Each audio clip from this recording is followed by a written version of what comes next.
Assalamualaikum warahmatullahi wabarakatuh. Perkenalkan, saya Salsana Oktariana dengan NIM 43040230123 dari kelas 4D Program Studi Psikologi Islam.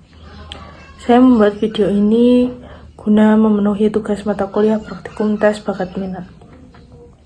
Pada video kali ini kita akan membahas mengenai tes bakat DAT, GATB, dan FACT. Langsung saja kita ke materinya. Tes DAT atau Differential Aptitude Test pertama kali ada pada tahun 1947, kemudian direvisi pada tahun 1963. Tokoh yang menyusun tes ini adalah Binet, Scissor, dan Weisman yang berasal dari USA. Adapun tujuan dari tes ini yaitu yang pertama, sebagai sarana akademik untuk mendapatkan prosedur penilaian yang ilmiah, terintegrasi, dan standar bagi murid-murid. Yang kedua, dirancang untuk bimbingan pendidikan dan vokasional atau pekerjaan. Yang ketiga, dapat dipakai dalam bidang industri untuk penempatan karyawan dan promosi jabatan selanjutnya. Yang keempat, DAT sendiri terdiri dari 8 tes yang masing-masing berdiri sendiri sehingga dapat digunakan secara terpisah untuk seleksi dalam bidang industri pada jenis pekerjaan tertentu. Kemudian ada juga subtes dari tes DAT.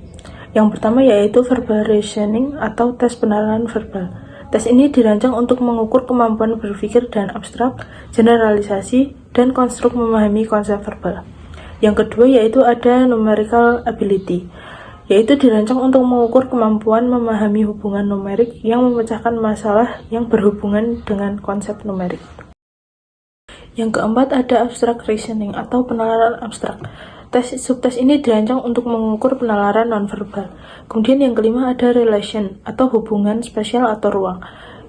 Subtes ini digunakan untuk mengukur kemampuan visualisasi terhadap konstruksi objek 3 dimensi. Yang keenam ada mechanical reasoning atau penalaran mekanikal. Tes ini merupakan bentuk baru dari tes bakat Septian Mechanical Comprehension. Kemudian yang ketujuh ada clerical speed accuracy. Tes ini dirancang untuk mengukur kecepatan dan ketelitian respon dalam tugas-tugas yang membutuhkan persepsi sederhana. Yang kedelapan ada language usage 1, yaitu perbendaharaan kata. Dalam tes ini merupakan hasil seleksi dari Gate Spelling Differential in 376 word dan merupakan perbendaharaan kata yang sering digunakan dalam kehidupan sehari-hari. Yang kesembilan ada language usage 2. Tes ini dirancang untuk mengukur kemampuan membedakan tata bahasa yang baik dengan tata bahasa yang jelek. Kemudian untuk memahami pemberian tanda baca yang tepat dan penggunaan kata yang tepat dalam bahasa Inggris. Di tes bakat minat yang kedua ada General Aptitude Test Battery atau GATB. GATB sendiri dikembangkan oleh The United States Employees Service atau USES pada tahun 1947. Pada revisi GATB berikutnya, jumlah tes dikurangi menjadi 12 tes dan faktornya menjadi 9 macam, yang menurut terminologi Thurstone sebagai 9 PME atau kemampuan primer, yang masing-masing dianggap sebagai bakat. Adapun 9 PME atau kemampuan primer yang pertama yaitu ada General Learning Ability, yaitu kemampuan belajar umum yang dites dengan 3 macam tes. Yang pertama yaitu ada vocabulary atau pembendaharaan kata, arithmetic reasoning atau penalaran aritmetik, dan three-dimensional space. Kemudian ada verbal aptitude. Bakat verbal dites dengan tes vocabulary. Pada tes ini, subjek diminta untuk mengenal atau mencari 2 kata lainnya yang bersamaan atau berlawanan artinya. Kemudian ada numeric aptitude. Bakat numerik meliputi komputasi maupun penalaran aritmetik. Kemudian ada special aptitude, di mana bakat mempersepsikan ruang adalah kemampuan komprehensi terhadap representasi 2 dimensi dari objek-objek 3 dimensi dan aspek-aspek visual dari 3 dimensi. Kemampuan ini diukur dengan tes spasial 3 dimensi. Kemudian ada form perception, yaitu persepsi bentuk diukur dengan 2 tes untuk menggabungkan alat-alat gambar dan bentuk-bentuk geometrik.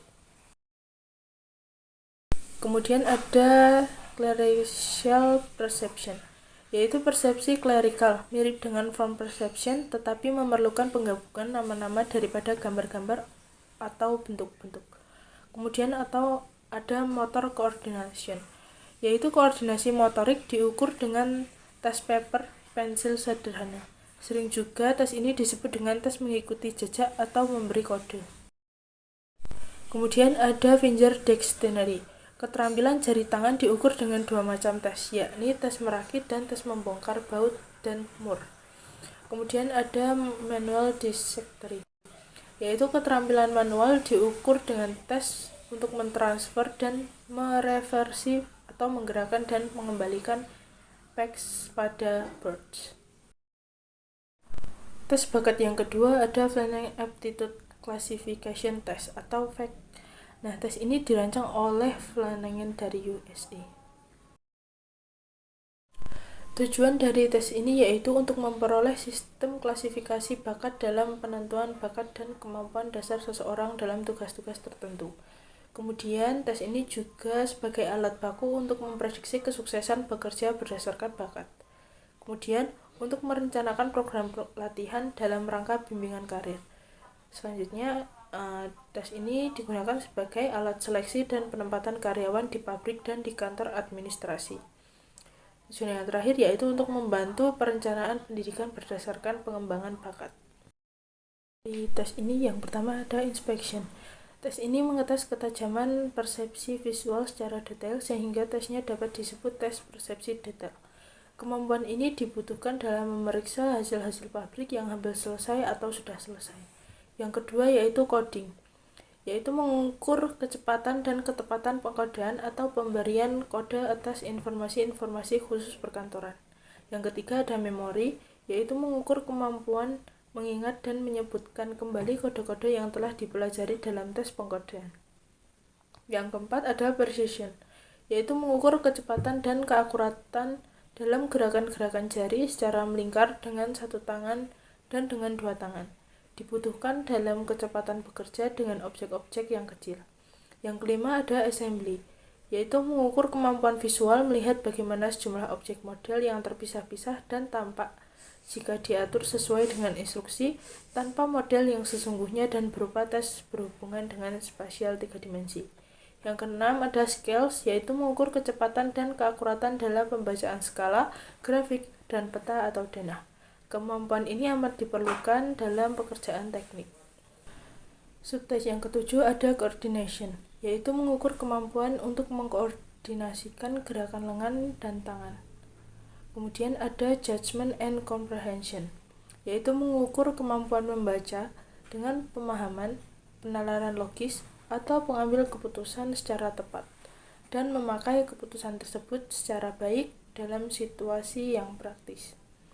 Kemudian ada arithmetic, yaitu mengukur kecakapan dalam 4 proses dasar berhitung dalam penjumlahan, pengurangan, pengalian, dan pembagian. Yang ke-10 ada patterns atau pola, yaitu untuk mengukur kemampuan reproduksi pola-pola dasar sederhana atau garis besar pola sederhana secara tepat dan teliti.